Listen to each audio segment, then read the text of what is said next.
ତାକୁ ତ ଦୟାରେ ଚାକିରି ଦେଇନ ନା ସେ ତାର ନିଜ କାପାସିଟି ବଳରେ ଦୌଡ଼ି ଡେଇଁକି ରିଟିନ୍ରେ ସବୁ କରିକି ହାଇଟ୍ ସବୁରେ ତ ସେ ପାଇଛି ନା ତମେ ତାକୁ ଦୟାରେ ଦେଇଛ ଚାକିରି ତେଣୁ ତମେ ତାକୁ ହଇରାଣ କରିବାକୁ କିଏ ତାକୁ ପାପି କହିବାକୁ କିଏ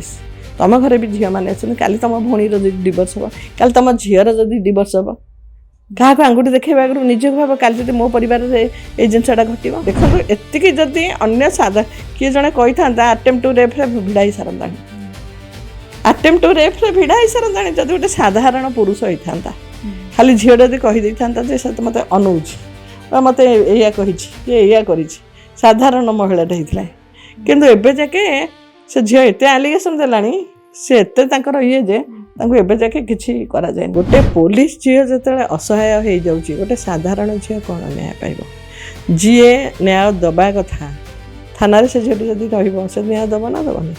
ଜଣେ ନ୍ୟାୟ ଦେବା ଝିଅଟା ଯେତେବେଳେ ସେ କାନ୍ଦୁଛି ସେ ନ୍ୟାୟ ମାଗୁଛି ମୁଖ୍ୟମନ୍ତ୍ରୀକି ସେ ମାଗୁଛି ସାମ୍ବାଦିକମାନଙ୍କ ଥ୍ରୁରେ କି ଡିଜିଙ୍କୁ ପୋଲିସ ଅଫିସରଙ୍କୁ ମାଗୁଛି ସେଠି ତାକୁ ନ୍ୟାୟ ସେ ନ୍ୟାୟ ଦେବା ଜାଗାରେ ତାକୁ ସେ ନ୍ୟାୟ ମାଗୁଛି ତାକୁ ନ୍ୟାୟ ଦେବ କିଏ ଆପଣ ବର୍ତ୍ତମାନ ଗୋଟେ ମହିଳା ହାବିଲଦାର ଅଭିଯୋଗ ଆଣିଛନ୍ତି ତାଙ୍କ ଆର୍ଆଇ ଆଉ ସହ ହାବିଲଦାରଙ୍କ ନାଁରେ ଯେ ସେ ତାଙ୍କୁ ଅତ୍ୟାଚାର କରୁଥିଲେ ହାରାସମେଣ୍ଟ କରୁଥିଲେ ତ ଏଥିରେ ଭୁଲ କାହାର ରହୁଛି ଏସବୁ କରିବାର ମୁଖ୍ୟ କାରଣ କ'ଣ ହୋଇଥାଇପାରେ ଶୁଣନ୍ତୁ ଗୋଟେ ଝିଅ କେତେବେଳେ ରେଜିଗ୍ନେସନ୍ ଦିଏ ଗୋଟେ ଝିଅ କେତେବେଳେ ସୁଇସାଇଡ଼୍ କରେ ଝିଅଟା ଯେତେବେଳେ ସାହାରା ବେସାହାରା ହେଇଯାଏ ସେତେବେଳେ ସେ ସୁଇସାଇଡ଼୍ କରେ ଝିଅ ହଉ କି ପୁଅ ହଉ ଗୋଟେ ଝିଅ ଚାକିରି କଲା ଝିଅ ଆସିକି 11 ବର୍ଷର ହେଲାଣି ସେ କାହିଁକି ରେଜିଗ୍ନେସନ୍ ଦେଉଛି ଚାକିରିରୁ କାହିଁକି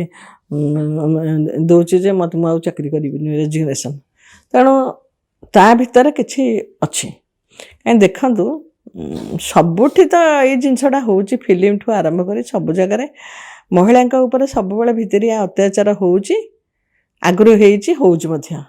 କିନ୍ତୁ କିଏ କହିପାରୁଛି କିଏ କହୁନି କିଏ ଦାରିଦ୍ର୍ୟର କିଏ ଦେଖିବେ ଗରିବ ହେଇଥିବ ମୁଁ ପଇସାଟା ନେଲେ ମୋ ପରିବାର ଚଳିବ ସେ ବାଧ୍ୟ ହେଇକି କମ୍ପ୍ରମାଇଜ୍ କରିକି ରହୁଛି ବହୁତ କ୍ଷେତ୍ରରେ କେବଳ ଏଇ କ୍ଷେତ୍ରରେ ନୁହଁ ବିଭିନ୍ନ ଜାଗାରେ ଝିଅମାନେ ଯେଉଁ କାମ କରୁଛନ୍ତି ଗରିବ ଝିଅ ହେଇଥିବ ଦେଖିବେ ତା ଉପରେ ଅତ୍ୟାଚାର କରୁଥିବେ ଦେଖିବେ ଏଇ ଝିଅଟି ଦେଖ ୟାର ସ୍ୱାମୀ ନାହିଁ ମାନେ ୟାଙ୍କର ଡିଭୋର୍ସ କିମ୍ବା କେସ୍ ଚାଲିଛି ଛୋଟ ଝିଅଟାକୁ ଧରି ସେ ଚାଲୁଛି ସେ କାଲି କହୁଥିଲେ ଆଜି ତାର ଦେଖୁଥିଲେ ସେ କହୁଛି ମୋତେ ବଲାଙ୍ଗୀର ପଠାଉଛନ୍ତି ମୋତେ ଫୁଲବାଣୀ ପଠାଉଛନ୍ତି ମୋ ଛୁଆଟାକୁ ମୁଁ କେଉଁଠି ଛାଡ଼ିକି ଯିବି ଆଉ ସେଠି ଅଛନ୍ତି ବହୁତ ଷ୍ଟାଫ୍ ଅଛନ୍ତି ହାବିଲଦାରଙ୍କ ଭିତରେ ମୋତେ ଏକୁଟିଆ ଝିଅଟେ ଡାକୁଛନ୍ତି ଆଉ ମୋତେ ବିଭିନ୍ନ ଖରାପ ଇଏ କରୁଛନ୍ତି ମାନେ ତାଙ୍କର ଯାହା ତାଙ୍କ ମନରେ ଅଛି ତେଣୁ ଇଏ ଯେହେତୁ ଆଉ ସହିପାରିଲାନି ବହୁତ ହଇରାଣ ହେଲା ଛୋଟ ଝିଅଟାକୁ ଧରିକି ସେ ଏକୁଟିଆ ଗୋଟେ ସିଙ୍ଗଲ ମଦର ପୁଣି ପୋଲିସ ଡିପାର୍ଟମେଣ୍ଟରେ ଚାକିରି 8 ଘଣ୍ଟା ଜାଗାରେ ତାକୁ ଗଲେ ରାତିରେ ବି ଡ୍ୟୁଟି ଡାକୁଛନ୍ତି ସବୁବେଳେ ଯେଉଁଠି ଯାହା ହେଲା ମୋତେ ହିଁ ଡାକୁଛନ୍ତି ଅନ୍ୟ ହାବିଲଦାର ଝିଅମାନଙ୍କୁ ଡାକୁଛନ୍ତି ମୋତେ ଡାକୁଛନ୍ତି ତେଣୁ ଦେଖିବାକୁ ବି ଝିଅଟା ବହୁତ ସୁନ୍ଦର ବି ଅଛି ଏବଂ ଗୋଟେ ପୋଲିସ ଝିଅ ଯେତେବେଳେ ଅସହାୟ ହେଇଯାଉଛି ଗୋଟେ ସାଧାରଣ ଝିଅ କ'ଣ ନ୍ୟାୟ ପାଇବ ଯିଏ ନ୍ୟାୟ ଦେବା କଥା ଥାନାରେ ସେ ଝିଅଟି ଯଦି ରହିବ ସେ ନ୍ୟାୟ ଦେବ ନା ଦେବନି ଜଣେ ନ୍ୟାୟ ଦେବା ଝିଅଟା ଯେତେବେଳେ ସେ କାନ୍ଦୁଛି ସେ ନ୍ୟାୟ ମାଗୁଛି ମୁଖ୍ୟମନ୍ତ୍ରୀକି ସେ ମାଗୁଛି ସାମ୍ବାଦିକମାନଙ୍କ ଥ୍ରୁରେ କି ଡିଜିଙ୍କୁ ପୋଲିସ ଅଫିସରଙ୍କୁ ମାଗୁଛି ସେଠି ତାକୁ ସେ ନ୍ୟାୟ ଦେବା ଜାଗାରେ ତାକୁ ସେ ନ୍ୟାୟ ମାଗୁଛି ତାକୁ ନ୍ୟାୟ ଦେବ କିଏ ତେଣୁ ଯେତେବେଳେ ରେଜିଗ୍ନେସନ୍ ଦେଲେ ତାପରେ ଯାଇକି ସମସ୍ତଙ୍କ ନିଦ ଭାଙ୍ଗିଛି ଏବଂ ତାକୁ ଇନକ୍ୱାରି ପାଇଁ SP ବର୍ତ୍ତମାନ ଗୋଟେ ଇଏ କରିଛନ୍ତି ଯେ ଏଇଟା ଗୋଟେ ଇନକ୍ୱାରି ହେଉ ସତ କି ମିଛ କିନ୍ତୁ ଆମେ ସମସ୍ତେ ଅପେକ୍ଷା କରିଛୁ କାହିଁକିନା ପୋଲିସ ଡିପାର୍ଟମେଣ୍ଟରେ ବହୁତ ଝିଅ ଚାକିରି କରୁଛନ୍ତି ଘର ଦ୍ୱାର ଛାଡ଼ି ବାପା ମାଆକୁ ଛାଡ଼ି ବିଭିନ୍ନ ଜିଲ୍ଲାରୁ ବିଭିନ୍ନ ଝିଅମାନେ ଆସୁଛନ୍ତି ଚାକିରି ପୁଅ ଯେତିକି ସମୟ କାମ କରୁଛି ଝିଅ ମଧ୍ୟ ସେତିକି ସମୟ କାମ କରୁଛି ପୁଅମାନେ ଯେମିତି ତାଙ୍କର ପିଲା ପରିବାର ଛାଡ଼ିକି ଆସୁଛନ୍ତି ଝିଅମାନେ ବି ପରିବାର ଛାଡ଼ିକି ଆସି ନିଜ ପରିବାର କଥା ବୁଝୁଛନ୍ତି ତା ସହିତ ଦେଶ କଥା ବୁଝୁଛନ୍ତି ତେଣୁ ଗୋଟେ ଝିଅ ଯେତେବେଳେ ଯଦି ଏଭଳି ହେବ ତାହେଲେ ପୋଲିସ ଡିପାର୍ଟମେଣ୍ଟକୁ ଏଇଟା ଗୋଟେ ଲଜ୍ଜା ତେଣୁ କାଲିକି କାଲି ଝିଅମାନେ ଚାକିରି କରିବା ଯିବା ଆଗରୁ 100 ଥର ଭାବିବେ ନାଇଁ ପୋଲିସ ଡିପାର୍ଟମେଣ୍ଟ ଆମେ ଛାଡ଼ିବେ ନା ନାହିଁ ଆମ ଝିଅକୁ ତେଣୁ ଝିଅମାନେ ଯେ ଆଜିକାଲି ସ୍ଥଳଭାଗ ଏବଂ ଆକାଶ ତିନିଟା ମାନେ ଇଏରେ ଚାକିରି କଲେଣି ତଥାପି ଆଜି ବି ଝିଅ ପୀଡ଼ିତା ଗୋଟେ ଝିଅ ଆଉ ପୁଅ ସହିତ ସମାନ ହେଇଗଲାଣି ମାନେ 50% ଝିଅ ବର୍ତ୍ତମାନ ପୁଅମାନଙ୍କ ସହିତ ସମାନ ହେଇକି ସବୁ ସ୍ତରରେ ସେମାନେ କାମ କଲେଣି ପୁଅ ସହିତ ହାତ ମିଳେଇକିନି ତେଣୁ ଗୋଟେ ଝିଅ ଯେତେବେଳେ ଅସହାୟ ହେଉଛି ସେ କାହାକୁ ନ୍ୟାୟ ଦେବ? ତେଣୁ ଏଇଟା ଦେଖନ୍ତୁ, ଆଗରୁ ଯେତେବେଳେ ମୁଁ ଦେଖିବାରେ, ମୁଁ ବି ଗୋଟେ ପୋଲିସ ଡିପାର୍ଟମେଣ୍ଟର ଛୁଆ, ମୋ ସାଇଟ୍ ଘରେ ବି ମଧ୍ୟ ଆର୍ଆଇ ମାନେ ରହୁଥିଲେ, 2 ଜଣ ହୋମଗାର୍ଡ଼ ଆର୍ଆଇ ରହୁଥିଲେ ଏବଂ ଆମର ରିଜର୍ଭ ଆର୍ଆଇ ରହୁଥିଲେ। ସେତେବେଳେ ଏମିତି ନଥିଲା, ସେମାନେ ନିଜ ଚାକିରିକି ଡରୁଥିଲେ ଏବଂ ସେମାନେ ଦେଖୁଥିଲେ ଆମ ଶିଷ୍ୟ ଠିକ୍ ରହୁ। ଏବଂ ଦେଖନ୍ତୁ, ସେଠି ମୁଁ ଦେଖିଛି 3 ଜଣ ଡିପାର୍ଟମେଣ୍ଟାଲ ଓଏସ୍ ପାଇଥିଲେ ସେ ଟାଇମ୍ରେ। ମୁଁ 90 ମସିହା କଥା କହୁଛି। ସେ ଆର୍ଆଇ ମାନେ ଡିପାର୍ଟମେଣ୍ଟାଲ ଓଏସ୍ ପାଇକି କିଏ ତହସିଲଦାର, କିଏ ଆଡ଼ିସନାଲ କଲେକ୍ଟରରେ ରିଟାୟାର୍ଡ଼ କଲେ। ତେଣୁ ତାଙ୍କର ସେମାନେ ସିସିଆରକୁ ଜଗୁଥିଲେ। କିନ୍ତୁ ଆଜିକାଲି ସମସ୍ତେ ପଇସା ପଛରେ ମୁହଁରେ ଗୋଡ଼ଉଛନ୍ତି ଏବଂ ବିଭିନ୍ନ ପ୍ରକାର ଖରାପ କାମ କରୁଛନ୍ତି। ଆଉ ଦେଖନ୍ତୁ, ଆର୍ଆଇ ମାନେ ତାଙ୍କର କାମ ହେଲା କାହାକୁ କେଉଁ ଥାନା ଦେବା, କେଉଁଠି ଡ୍ୟୁଟି ବାଣ୍ଟିବା, କ'ଣ ବାଣ୍ଟିବା, ସେ ବେଶୀ ଆର୍ଆଇଙ୍କ ନାଁରେ କହୁଛି। ଆଉ ଯେଉଁ ହାବିଲଦାରଙ୍କ ନାଁରେ କହୁଛି, ହାବିଲଦାର ଆର୍ଆଇ 2 ଜଣ ଯାକ ହାତ ମିଳେଇଛନ୍ତି। ତେଣୁ ଏଠି ମେନ୍ ଦୋଷୀ ହେଲା ଆର୍ଆଇ, କାହିଁକିନା ସେ ଜଣେ ବଡ଼ ପୋଷ୍ଟରେ, ଆଉ ସେ ହିଁ କମ୍ପାନୀ, କେଉଁ କମ୍ପାନୀ ଯେମିତି ଆମର ବଟାଲିୟନ୍ ଅଛି କମ୍ପାନୀକୁ ବଟାଯାଏ, ବା ଏମାନେ ବି ସେମିତି କେଉଁ କମ୍ପାନୀ କେଉଁଠିକି ଯିବ। କେତେଟା କମ୍ପାନୀ ଥାଆନ୍ତି ରିଜର୍ଭରେ ହଉ ବା ବାଟାଲିୟନ୍ରେ ହେଉଛି କମ୍ପାନୀ ପୋଲିସ ଥାଆନ୍ତି। ସେମାନେ ସବୁ ଯେଉଁଠି ଯାହା ଯେତେବେଳେ ରଥଯାତ୍ରା ହେଲା କି ଆସେମ୍ବଲି ଟାଇମ୍ରେ ସେମାନେ ସବୁ ଆସନ୍ତି ଡ୍ୟୁଟି କରିବା ପାଇଁ। ତେଣୁ ସେ ବାଣ୍ଟିବା ଦାୟିତ୍ୱଟା ହେଲା ଆର୍ଆଇଙ୍କର ହେଲା। ତାଙ୍କୁ କୁହାଯାଏ ରିଜର୍ଭ ଇନ୍ସପେକ୍ଟର। ତେଣୁ ସେତେବେଳର ଆର୍ଆଇ ଆଉ ଏତେବେଳର ଆର୍ଆଇ, ସେମାନେ ଯିଏ ନିଜର ଚାକିରି, ନିଜର ପୋଜିସନ୍, ନିଜର ଇଜ୍ଜତକୁ ଜଗିବ, ସେ ଏଭଳି ଭୁଲ କାମ କରିବନି। ତେଣୁ ଜଣେ ଝିଅ ଆଣୁଛି ତାଙ୍କ ନାଁରେ ସଙ୍ଗୀନ ଅଭିଯୋଗ, ମାନେ ତା ଭିତରେ କିଛି ତ ଅଛି। ନହେଲେ ଗୋଟେ ଶୁଣନ୍ତୁ, ଝିଅଟା ଏତେ ଝିଅ ସମସ୍ତେ ଚାକିରି କରୁଛନ୍ତି, ଇଏ ଆଜି ମୁହଁ ଖୋଲିଛି କାହିଁକି ନା ୟା ପଛରେ ପୁରୁଷ ନାହାନ୍ତି। ଏକୁଟିଆ ଝିଅ ଦେଖିକି ଆ ଉପରେ, ଯେମିତି କହନ୍ତିନି, ଦୁର୍ବଳ ଉପରେ ସବଳର ମାନେ ଦୁର୍ବଳ ଉପରେ ସବଳର ମାନେ ପ୍ରଭାବ ପକାଉଛି ସେ। ତେଣୁ କହନ୍ତି ଗୋଟେ ସବର୍ଡିନେଟ୍ ଉପରେ, ଗୋଟେ ହାୟର ଅଫିସର ତମେ ଜଣେ, ତମେ ତା ଛୋଟ, ମାନେ ସେ ଗୋଟେ କନେଷ୍ଟବଳରୁ ହାବିଲଦାର ଯାକେ ଯାଇଛି, ତା ଉପରେ ତାର କେତେ ଦରମା, ତାକୁ ତମେ ଯେଉଁ ପ୍ରକାର ବିନା ସ୍ୱାମୀରେ ସେ ସିଙ୍ଗଲ ମଦରେ ଛୁଆଟା ଧରି ଚଳୁଛି, ତା ଉପରେ ଏତେ ଆକ୍ଷେପ କରିବା, ତାକୁ ହଇରାଣ କରିବା କ'ଣ ଉଦ୍ଦେଶ୍ୟ ଥାଇପାରେ? ଯାହାଫଳରେ ଲୋକମାନେ ଭାବୁଛନ୍ତି କିଛି ଖରାପ ଉଦ୍ଦେଶ୍ୟ ଅଛି, ଯେହେତୁ ତା ସ୍ୱାମୀ ନାହିଁ, ଯେହେତୁ ସେ ଛୁଆଟାକୁ ଧରି ଚଳୁଛି, ଯେହେତୁ ସେ ଏକାକୀ ମହିଳାଟେ, ତେଣୁ ସେ ବଞ୍ଚିବ କାହାକୁ ନେଇ? ଆପଣମାନଙ୍କୁ ନେଇ ବଞ୍ଚିବ। ଆପଣଙ୍କ ଅଫିସରମାନେ ତାକୁ ଦୟା ଦେଖାଇବା କଥା ସୁବିଧାରେ। ଆପଣମାନେ ଦୟା ଦେଖାଇବା ବଦଳରେ ତାକୁ ଯଦି ତୁମେ ବିଭିନ୍ନ ପ୍ରକାର ଶୋଷଣ କରିବ, ସେ ବଞ୍ଚିବ କିଭଳି? ତା ଛୁଆ ବଞ୍ଚିବ କିଭଳି? ତ ସେ ନିଜକୁ ଫିଲ୍ କରିଛି ଯେ ମୁଁ ଏଠି ଅନସେଫ୍, ସେଥିପାଇଁ ସେ ରେଜିଗ୍ନେସନ୍ ଦେଲା। ଦେଖନ୍ତୁ, ଏଭଳି କେସ୍ ପୋଲିସ ଡିପାର୍ଟମେଣ୍ଟ ଗୋଟେ ଡିସିପ୍ଲିନ୍ ମାନେ ଡିପାର୍ଟମେଣ୍ଟ। ମୁଁ ଗୋଟେ କିଛି ଦିନ ତଳେ ଗଞ୍ଜାମର ଗୋଟେ କେସ୍ ଆସିଥିଲା। ଥାନାରେ ଜଣେ ଇନ୍ସପେକ୍ଟର ଜଣେ ସନ୍ସଟକୁ ଏଭଳି ବ୍ୟବହାର କଲେ, ସେ ଡିଜିଙ୍କୁ ଦେଖା କଲେ, ବହୁତ ଜାଗାକୁ ଦେଖା କଲେ, ତାଙ୍କୁ କେହି ସହଯୋଗ କଲେନି, ଓଲଟି ତାଙ୍କୁ ସସ୍ପେଣ୍ଡ କରାଗଲା। ତାଙ୍କ ସାଙ୍ଗର ସମସ୍ତେ ବର୍ତ୍ତମାନ ଇନ୍ସପେକ୍ଟର ହେଇସାରିଲେଣି, ସେ ସେଇ ସନ୍ସଟରେ ଅଛନ୍ତି, ନା କହିବିନି ଅଛନ୍ତି। ତାଙ୍କ ପୁଅ DAV ସ୍କୁଲରେ ପଢ଼ୁଥିଲା, ସ୍କୁଲରେ ବତେଇ ତାକୁ ଇଂଲିଶ ମିଡ଼ିୟମ୍ ପରୀକ୍ଷା, ଆଉ 10 ବର୍ଷ ଗୋଟେ ବର୍ଷ ପରୀକ୍ଷା ଅଛି, ତାକୁ କାଢ଼ିଦେଲେ। ସେ ଯାଇକି ଓଡ଼ିଆ ମିଡ଼ିୟମ୍ରେ, ଇଂଲିଶ ମିଡ଼ିୟମ୍ରେ ଗୋଟେ ପିଲା ଓଡ଼ିଆ ମିଡ଼ିୟମ୍ ଯେତେବେଳେ ପାଠ ପଢ଼ିବ, କେମିତି ପଢ଼ିବ? ସେ ଓଡ଼ିଆ ମିଡ଼ିୟମ୍କୁ ଆଉ କ୍ୟାଚ୍ କରିପାରିବ? ତାକୁ ଏତେ ହଇରାଣ କଲେ ଏବଂ ତା ଛୁଆକୁ ମଧ୍ୟ ହଇରାଣ କଲା ସେ ଇନ୍ସପେକ୍ଟର। ତାଙ୍କ ନାଁରେ ବହୁତ କେସ୍ ପାସ୍ ହେଲା। ଡିଜିଙ୍କୁ ଦେଖାହେଲେ, ଡିଜି କିଛି କଲେନି। ତାଙ୍କ SPଙ୍କୁ ଦେଖା କଲେ, ଗଞ୍ଜାମର କେସ୍ଟା କିଛି କଲେନି। ଶେଷକୁ ସେ ନ୍ୟାସନାଲ୍ ହ୍ୟୁମାନ୍ ରାଇଟ୍ସକୁ ଦେଇଥିଲେ। ସେଇ ଗ୍ରୁପ୍ଟା ଆସିଲା ପରେ ଗୋଟେ ତଦନ୍ତ ହେଲା। ସେଇ ତଦନ୍ତ ବେଳକୁ ମୁଁ ଯାଇକି ଏଠି ବସିଥିଲି। ମାନେ ଗୋଟେ ଲେଡ଼ି ସନ୍ସଟର, ସେ ଅନ୍ୟମାନଙ୍କୁ ସୁରକ୍ଷା ଦେବ ମହିଳାମାନଙ୍କୁ, କ'ଣ ତା ପ୍ରତି ତାର ଅଫିସର ତାକୁ ଯେଉଁ ଭଳିଆ ଟର୍ଚର କରିଛନ୍ତି। 2ଟା IICଙ୍କ ନାଁରେ ସେତେବେଳେ ହେଇଥିଲା ସେ କେସ୍ଟା। ନା ଜାଣିଛି, ମୁଁ ଏଠି କହିବିନି ଆପଣମାନଙ୍କୁ, କିନ୍ତୁ ଯିଏ ଜାଣିବା କଥା ଠିକ୍ ଜାଣିବ। ସେଇ କେସ୍ଟାରେ ମୁଁ ମାନେ ନ୍ୟାସନାଲ୍ ହ୍ୟୁମାନ୍ ରାଇଟ୍ସ ବେଳକୁ ମୁଁ ସେ କେସ୍ଟା ହିୟରିଂ ବେଳକୁ ବସିଥିଲି। ବସିକି, ଯେହେତୁ ତା ପାଖରେ ଜଣେ ବସିବା କଥା, ସେ ତାର ଯେଉଁ କ'ଣ ହେଇଥିଲା କହିବ, ଜଣେ ତ ତା ପାଖରେ ବସିଲେ ସେ କହିବ ନା, ସେଥିପାଇଁ ମୋତେ ଡକା ହେଇଥିଲା। ମୁଁ ଯାଇଥିଲି, ସେଠି ବସିଥିଲି। ସେତେବେଳେ ବି ସେ ଗୋଟେ କେସ୍ ହେଇଥିଲା। ଏଠି ଦେଖନ୍ତୁ, କ୍ୟାପିଟାଲ ଥାନାରେ ବି ସେମିତି ସେ ଗୋଟେ ସନ୍ସଟ ଗୋଟେ ଝିଅକୁ ଏମିତି ଗର୍ଭବତୀ କରିଥିଲା, ଇଏ କରିଥିଲା, ବହୁତ ଏଠି ଡ୍ରାମା ଚାଲିଲା। ସେତେବେଳକୁ ସେ ଝିଅ ଲାଷ୍ଟକୁ ନ୍ୟାୟ ପାଇଲାନି, ଖାଲି ବେଲ୍ରେ ସେ ସନ୍ସଟରୁ ପଳେଇ ଆସିଲା। ମହିଳା ଥାନାରେ ଗୋଟେ ବି ଆଗରୁ ହେଇଛି। ତେଣୁ ଏଇଟା ଗୋଟେ ନୁହଁ। ଆପଣ ଯଦି ଆଉ ଗୋଟେ କୋରାପୁଟରେ ହେଇଥିଲା, ଆମେ ଯାଇଥିଲୁ, ଆମ ଗ୍ରୁପ୍ ଯାଇଥିଲୁ କୋରାପୁଟରେ ବି, 2 ଜଣ ଯାକ पुलिस डिपार्टमेंट चाकरी करुला से झील को एमती हैरान कले ताकू बाहालानी आम जबरदस्ती बाहागर कोरापुट करके आसलु से डिपार्टमेंट 2 जन जाक भल पाउथले ताकू कहला मु भाबिनी एमती आम ताकू कलु बाध्य कि से 2 जन बाहाले बाहाइबे एबे भलरे अछन कोरापुट गोटे मालकानगिरी गोटे केसटे आम भी से पुलिस डिपार्टमेंट करथिला तेणु किछि जिनस चपी जाउची किछि जिनस बाहर को बाहर तेणु एमाने जतेबेले ट्रेनिंग नौचंती कौन ट्रेनिंग नौचंती जो माने ट्रेनिंग नौचंती तांकर अच्छी शपथ पाठरे अच्छी पब्लिक सहित केमती रिलेशन रखिबा निज स्टाफ सहित केमती रिलेशन रखिबा तेणु डिपार्टमेंट को किछिटा एमिति अछंती डिपार्टमेंट को बदनाम करूछंती जा फल थाना को जीवा आगु जो महिला माने जो जेकोसी केस होचे लोक माने जीवा को डरुछंती एमानकर जो रूड व्यवहार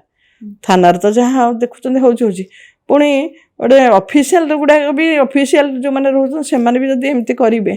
ताहले क्या भरोसा कर तेणु गोटे जहाँ जो डिपार्टमेंट को पब्लिक भरोसा करिया था डिपार्टमेंट रो झील मैंने जब असुरक्षित ताहले ताको डिपार्टमेंट को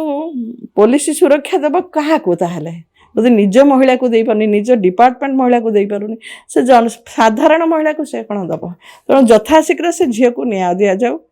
आउ ता रेजिग्नेशन को एक्सेप्ट न करी गोटे झीलटे केते हैरान पिलाटा को बढ़ाऊँ सिंगल मदर तेणु ताको तदंत करा जाऊ एवं जी एथिरे अछंती संपृक्त ताको सस्पेंड करा जाऊ बा ताको गोटे भल पनिशमेंट दि जाऊ देखो एतिकी जदि अन्य साधा किए जड़े कही था अटेम्प्ट टू रेप रे भिड़ाई सारंताणी अटेम्प्ट टू रेप रे भिड़ाई सारंताणी जदि गोटे साधारण पुरुष होता खाली झील जदि कही था जे मत अनौची मत या कही कि या कर साधारण महिलाटा होता किंतु एबे जाके से झील एत आलिगेसन देलानी से एते तांकर ये जे तांको एबे जाके किछि करा जायनी तेणु तदंत यथाशीघ्र हो अल्प दिन भितर सरा जाऊ एवं ताकू मूलरू उत्पादन करी फोपाड़ी दि जाऊ नचेत आगो को आहुरी कैंसर भली मारिबो एवं जदि से पनिशमेंट न पाइबे ताले अन्य महिला माने पुलिस भी अन्य महिला पुलिस माने भी असुरक्षित तांकर ऑफिसर मानक पाखरे जैसे देखिए से महिला मध्य अभियोग करछन जे तांको बहुत सारा कथा कहै छी जेमति कि तू पापी तू स्वामी ते सिति पे छाड़ी देई छी गोटे बाजी झियो एपरि कहर कोन कारण शुणंतु तांको घरे भी माँ थिबे तांको घरे भी भौणी थिबे तांको भौणी जदि काली डिवोर्स होइजबे तांको भौणी भी ताले पापी हेथिबे तांको माँ जदि डिवोर्स हेथिबे ताले से भी पापी हेथिबे तांको स्त्री की जदि डिवोर्स कर देबे तांको स्त्री भी पापी हेथिबे पापी काहा को कहा जाए कहार परिवार भितर आमे कहीं बसिबा कहीं स्वामी स्त्री पड़िलेनी आमे बाहर लोक आम से पर्यालोचना करिया किसी आवश्यक नहीं कहीं पड़िलानी कौन है मिसअंडरस्टांडिंग दी जन भितर अच्छी आज पड़ूनी जदि डिवोर्स नहीं काली पड़ेनि बोली माने कौन अच्छी डिवोर्स नहीं तो मुझे जानी कि स्वामी स्त्री कौन चली ये आ बहुत लोग डिवोर्स होला पर भी पुणी मिसुचंदी स्वामी स्त्री मुझे देखी बहुत डिवोर्स हो जाए कौन कारण पुणी मिसुचंदी तेणु आमे कहार परिवार भितर पशि आमर कौन दरकार से तो चाकरी कर चाकरी कर तो दयारे चाकरी देन ना से तार निज कैपेसिटी बल दौड़ी डेईकी रिटिन रे सब कर हाइट सब तो से पाई ना तुम दयारे देच चाकरी तेणु तुम हैरान करा किए पापी कह किए तुम घरे भी झील मैंने काली तुम भौणी डिवोर्स हम काली तुम झीर जदि डिवोर्स हम क्या आंगुठी देखा आगु निज भाव काली जब मो परिवार ये जिनसा घट तेणु तार पर्सनाल कथा पर्सनाल मैटर को ये आलोचना करा पर्यालोचना करा किसी दरकार पापी कहवा किसी दरकार नहीं जो एग्रेशन जो कथा सब बाहर अलग कारण रोचे मंद उद्देश्य शुणु से तो देखा आज मैं देखुले बहुत सुंदर झीलटा अच्छे जेहेतु सिंगल रोचे तेणु तापर अन्य मानकर खराब नजर रही थाई पारे तापर से माने कौन ऑफिसर बोली भाविकी तमें कौन जमी कहते मैंने जो कहली सबल दुर्बल उपर सबलर प्रहार सेमती से दुर्बल से गोटे आड़ू दुर्बल ना किंतु मु कहूँ आजिकल झील मान को जी एभली माने आखि अनेक खराब नजर रोचे आईन तो आईन बाटरे भल कि माड दीटा दवा दरकार सेमती पुरुष को जदि खराब आटेम ने खराब काम को से टाइम तुम्हें भी तो शिखिकी आसीच सब ना एम को भल कि बाड़िया दरकार जहाँ हूँ पचर हम तांको भी तुम्हें प्रोटेक्ट करिया दरकार जदि जदि कौन पुरुष तुम उपर खराब नजर देखुची ताले निजको से चाकरी छाड़देव कहीं चाकरी कौन किए देला तुम युद्ध कर शिख काली तो मुझे आज लिखी स्ट्रांग हुआ स्ट्रांग है कि लड़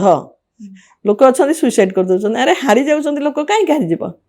तुम जितवा शिख कौन से बाघ ना भालू जे तुमको से खाईजे तेणु तांकर ये बर्तमान महिला जो प्रकार सब सिस्टम अच्छी केते समय लगे तो चाकरी नापी से तेणु आजिकल लोक भिडियो कर दौरान कौन खराब व्यवहार करने आगु पेन रे कैमेरा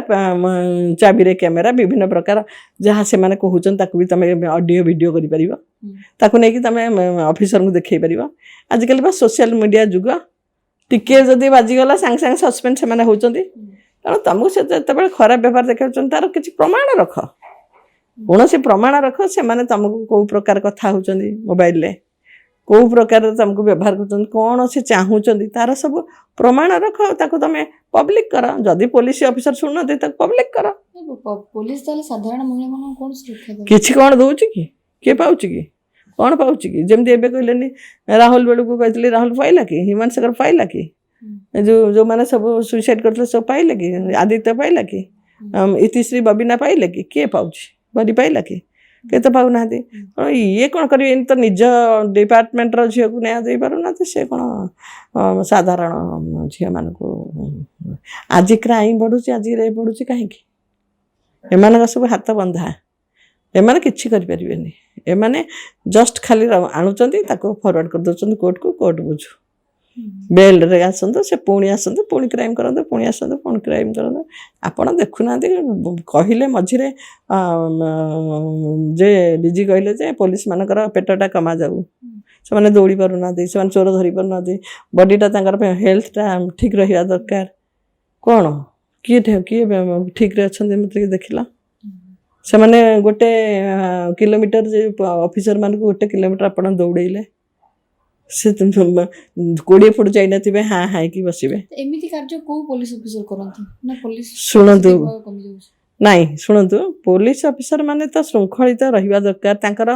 जेतेबेले ट्रेनिंग नै चंदी से टाइम रे बहुत आईन भी से माने पढिचंदी लॉ रो भी किछिटा बही पढंती एवं से माने भी ओथ नै चंदी जनसाधारण पे काम करे डिसिप्लिन डिपार्टमेंट पुलिस डिपार्टमेंट